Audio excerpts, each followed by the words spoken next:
Ultimate will take place this August 30th from Las Vegas, and we're going to show it. The first Ultimate is. Ultimate will be somewhere else in the world, and we're looking at India right now, and we will talk about that in a minute. But first, let's talk about what the Ultimate is. The Ultimate is the greatest stunt a human being can do. Period. The Ultimate. So here is the first Ultimate. Erik Adolphson, please play.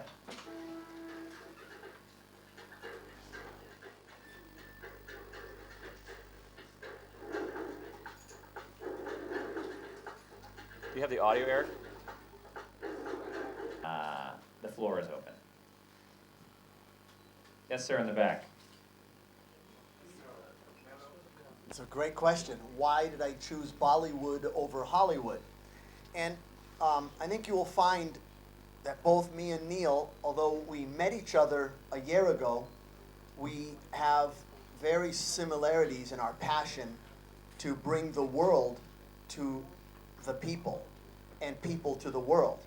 And it's not choosing one, it's not choosing Bollywood over Hollywood, it's being able to do things that entertain the world. And that is words chosen very carefully. Some people will choose to do something in their town. Some people will choose to do something in a city or in their country.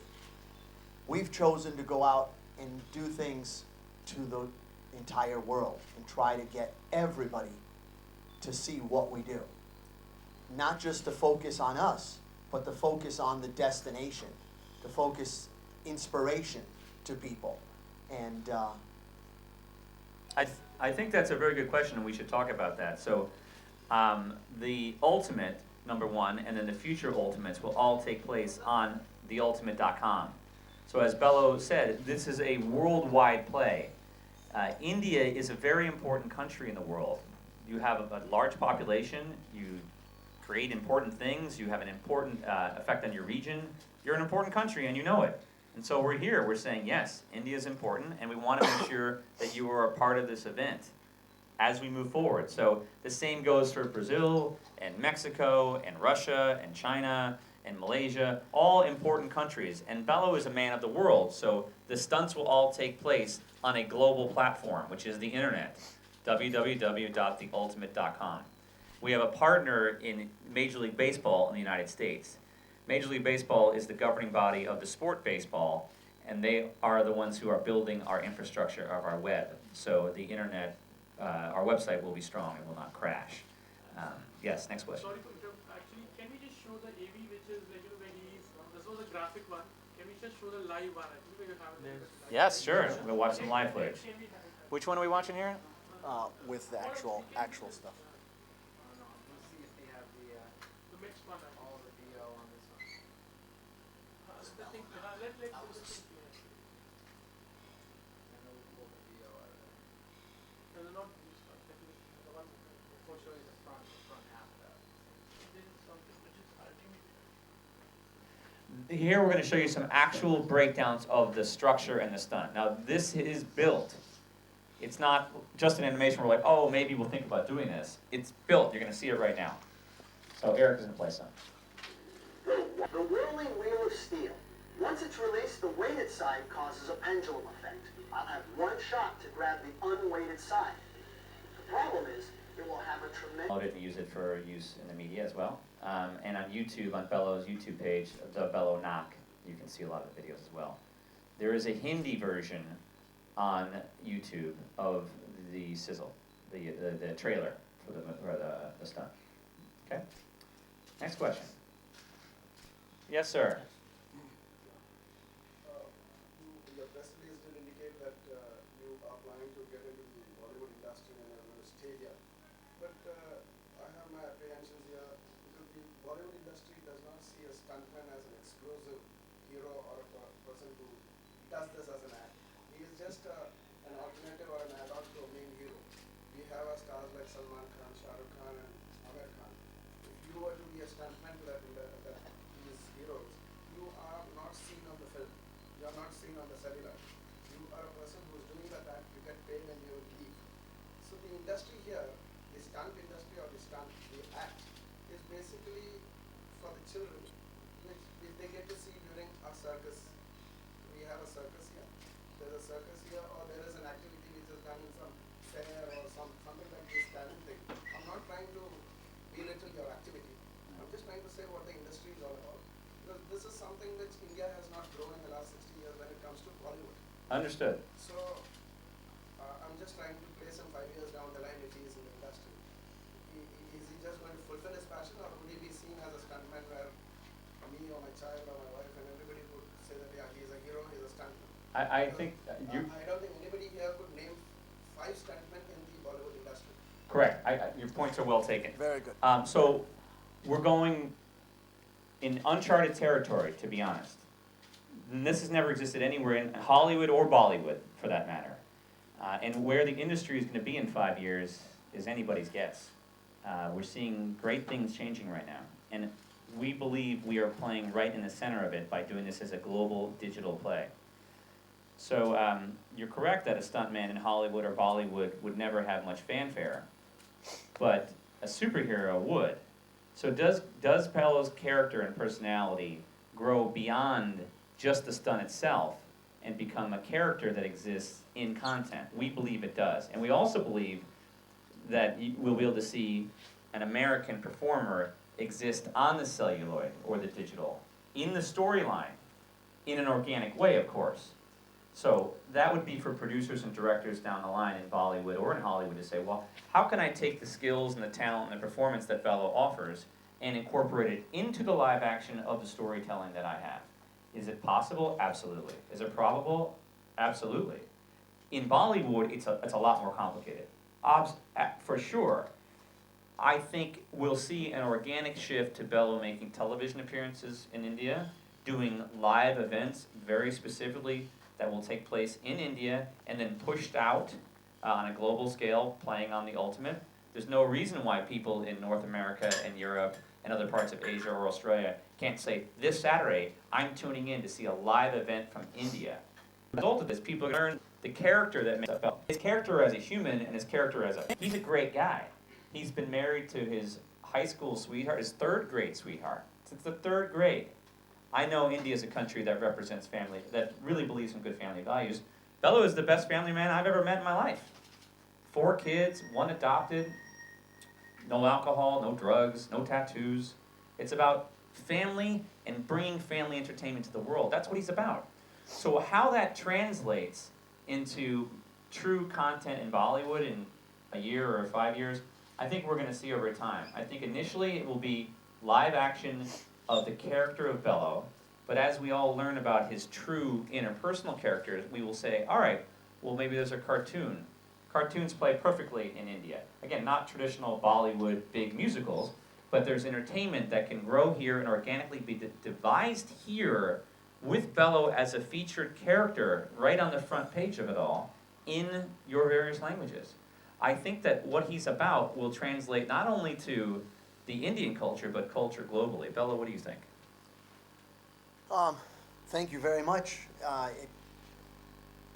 It's hard to top someone like him talking so nice about me, but I think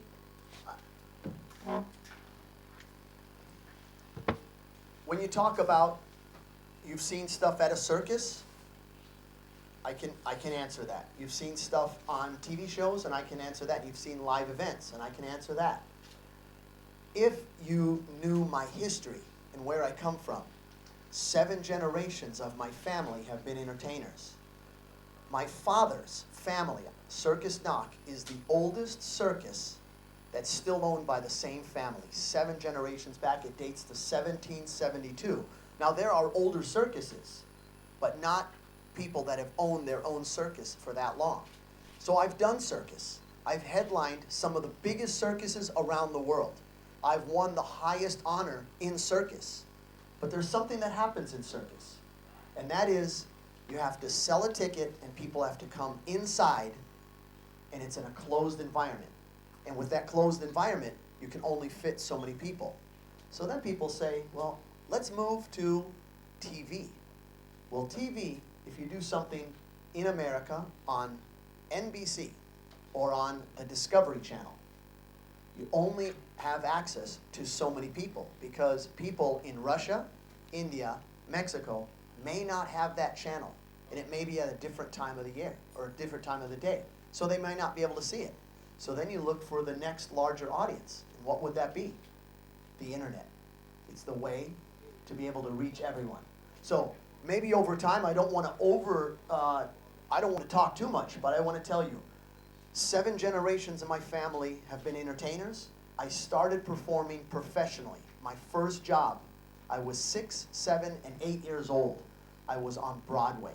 In Peter Pan, I was little Michael Darling for 6 months on Broadway, and then I toured the world. When I was 7 years old, I had been 3 times around the world.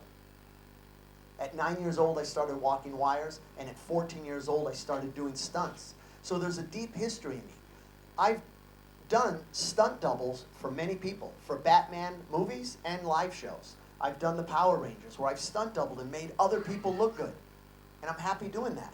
But now it got to a point where you go, this doesn't fit in a helmet. This doesn't fit looking like someone else. And I couldn't double someone else because there's no one else that can do what I do. If some of you, there are many, many wonderful elite daredevils out there. I'm either friends with them, have trained with them, or trained some of the other great stunt men out there. Not so much stuntmen, daredevils. The people that do some of the craziest things at Cirque du Soleil, I've trained the people that have trained them. The man who walked over the Grand Canyon, he worked for me and trained under me for 3.5 years. So there's a deep history behind me. And my whole thing is not about doing something that's attention grabbing just to say, look at me. It's about trying to find ways to have people around the world to see what it's like to be up there with me. And we proved that when I walked 882 feet long, and I was able to take pictures, tweet, and text, and do interviews from that high wire, and sort of give everyone my point of view. That's what it's all about for me. You connect to the internet?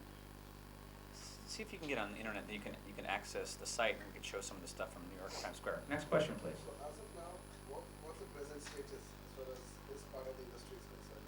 Has he signed up with some animation companies? Has he signed up with some film producers? Will he be visible on the screen? When is that expected? We're having explorations right now with meetings. We're talking to people right now. So we're not ready to announce any specific Bollywood connections just yet. There are some talks, there are some relationships that are looking to grow.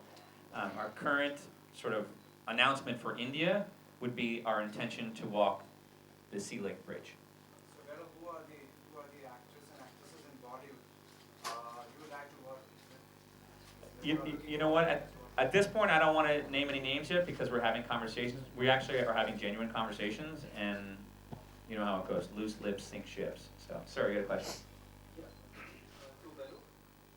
Yes, yes. Yes, sir. Your art, as we call it, requires extreme concentration. You must be the world #1 person to have that kind of concentration, which nobody else has. We always get distracted. If I were or Eric, any normal person make would sure they get try high to do speed. a type to you would look High down, speed you internet. get scared. So what is the High secret of speed. success? Are you doing some kind of exercises, mental exercises, yoga or meditation? So what is the secret of your success in keeping your concentration so well focused? Thank you.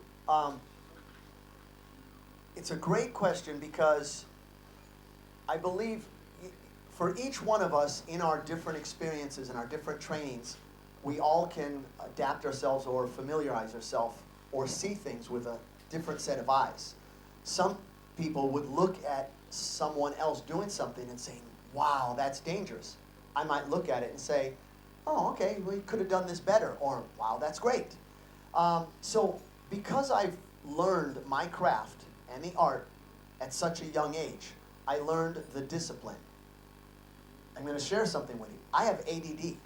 I can get distracted very easily unless I'm doing something that tremendously matters to me, and in many points, my life is on the line. But even when I'm practicing, so there's a hyper focus that happens with me also, and that's something that is learned at a very young age. So it's not a meditation for me, although that may work for others. It's not one simple form. I just make sure that there's a good balance. And no one can explain that better than someone who uses extreme balance and physically walking high wires. You can be ADD and all over the place when it's just an enjoyable time, but when it comes time for Scroll down. what most people would consider work, there's a hyper focus. I'm not thinking about what's for dinner when I'm up on the high wire. Any Look at the incident Times you would Square, like Bella. to share, Look at the Times Square stuff. Yeah. Scroll particularly down. something from your very young age, where something, anything that. Dennis Miller. Yeah. A lot of people ask Dennis me Miller. about accidents, Dennis Miller. and that's a very good question, because obviously, if you do something over and over, you're bound to have either a mistake or you're bound to have, and there are people that go out and try things not knowing the outcome. There are people that do things for the wrong reason. They might be in the pursuit of fame and fortune. And we all know that if that is your focus, you might get there, but it won't last long. I'm very proud to say I've been performing for over 30 years in over 30 countries. I've done many, many death-defying stunts, not a single broken bone in my body. There are 3 books that came out in the past 5 to 8 years that described my father as one of the most respected men in the circus or entertainment business. He also died of natural causes, laying in bed, not a single broken bone in his body. There are other family members in circus, there are other family members in daredevilry, the Wallendas, the Knievels, that are much more famous than my last name, Knock, but I would consider for the wrong reason. They're all friends of ours, but when you can have a safety record, I would say that's something you would be more proud of than any physical achievement. Do you have any safety precautions or a safety net while you're performing in this stuff? That's another great question. When I do any of these stunts, I work without a net, a safety wire, or any safeties. The safety is in the training. The safety is the long preparation. There's 2 things. One, a safety can provide a false sense of security. If you start to lose your balance, you won't fight to maintain balance, or you might not fight to catch on. You might think, well, I'm going to fall and the net will catch me. Sometimes the net or airbag may not do what it's supposed to do. The safety may not do what it's supposed to do. Or sometimes it's not there. Where I perform, it's usually too high for a net or an airbag. It will do no good, because anything over 100 feet, a net or an airbag is not designed for. And anything under 100 feet, 150 feet, a parachute doesn't work. It takes a minimum of about 500 feet for a parachute to open. So, also in my business, around the world, people will say, good luck. And in my world, there is no such thing as good luck. It's when preparation meets opportunity. If you prepare hard enough and long enough, when you're given the opportunity, there's nothing that can stop you. A dangerous as well as at a time side you belong. Well, I'm going to say I'm also a man, I love choosing my words carefully. And when there are many other daredevils and stuntmen out there, and people that do these types of things. And they're usually great people in their pursuit, and they usually do one thing very well, but they do one thing for a duration. They might hold their breath underwater, fall from sky, walk somewhere. I even did that, where you're about to see that I sat on to announce theultimate.com. I sat on a wire for 8 hours and did interviews, 3 stories in the air. So that's one thing for a duration. But I thought about, if I was going to do something that was, and you have to watch, as a physical daredevil, you see an animation. It's not real. Someone sat by a computer and made that. Ultimately, on August 30th, I need to do what we said we were going to do. And I've always done what I said I'm going to do. There's a balance there. And so what that challenge is how many stunts can I do in the shortest amount of time? We live in an ADD world. We live in a world where people want that now. Did you get the email? Did you get my text? Get my phone call? We want it now. Print it. Do it. Well, I live in that world, in my brain and in my life. Well, I've prepared for the opportunity of a lifetime, meeting Neil Mant and Mant Brothers, who I would love to tell you more about in a second. These are the people that brought you, if you know it or not, they brought India to the world. These are the people, Neil Mant and his brother, Mant Brothers, brought Last Stop for Charlie, Last Stop for Paul, $1 Million Arm. Million Dollar Arm is our India project. We had a film that's out right now from Disney called $1 Million Arm, and it's a true story about Indian baseball players. Yeah, so they actually represented your country to the world. Millions of people have seen it, but it also helps stimulate the economy here and tourism. And that's what we're that's one part of what we're pursuing, of what we're wanting to do here. It's got to be a win-win-win situation. It's got to be just as good for you as it is for us. But about the stunts, the ultimate on August 30th will be the single hardest task, feat, or stunt that a human being has ever tried. Because usually you can gear up and wear gear for one stunt. No safety, no net, no line. You can't wear these big football pads or big pads if you're going to get shot out of a cannon or be agile and climb a pole. So every time you do one more stunt, it negates the gear that you need to wear. So it makes it so dangerous and so difficult. If you look at the statistics of some of the things, there have been 24 people that have got shot out of a cannon, and 12 of them have been successful. And by successful, we say they haven't lost their life doing it. Doesn't mean they didn't get hurt. So now that's just one of the elements. And in that element, I'm going to fly over a helicopter. And that's just one element of the 15. Next question. Yes, sir. You said he doesn't use any tattoos or piercing as a branding. What about the hairs? The Yeah. hair has been Bella's hair for a very long time. I'll let Bella chime in on that one. To make clear, he didn't say tattoos or piercings as a branding. It's just something that I have not done. I've never tried drugs. I don't drink. I don't smoke. Happily married for 10 years. Well, I've been married for 26 years, but I've been happily married for 10. She doesn't like that joke. The hair is something that I'd like to share this with you. It's, I think, very important.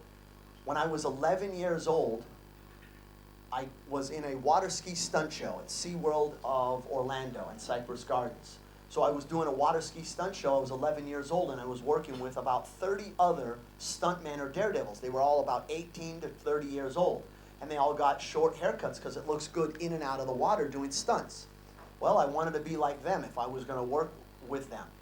I got a crew cut. I'm very fair-skinned, so a half hour out in the sun, I get a sunburn. I've never tanned in my life. Well, I sunburned the top of my head. Means you don't want to touch it, right? So a week later, I was like, just better leave it. 2 weeks later, my hair is growing a little bit. Oh, it's standing up. A couple weeks later, it is about that tall. And I'm in entertainment. I'm also a kid who loves attention. Look at me. I always have been like that. Well, people started looking at me, and entertainment is not a bad thing. It is when you're a naughty kid and you say, it wasn't me. Oh, it must have been the other kid with foot-tall hair. It's red. So, at my wedding, I wore my hair like this. My dad's funeral, I wear my hair like this. When my kids were born, the first thing they saw was a man with hair like this. I have worn my hair like this every day, even if I'm not performing, if I go shopping with my family, no matter where I go. So this is a part of who I am. Bello is not a made-up name. It is my one of my birth-given real names. So what you see is what you get. I would venture to say, I'm the ultimate reality show. Yes, next question.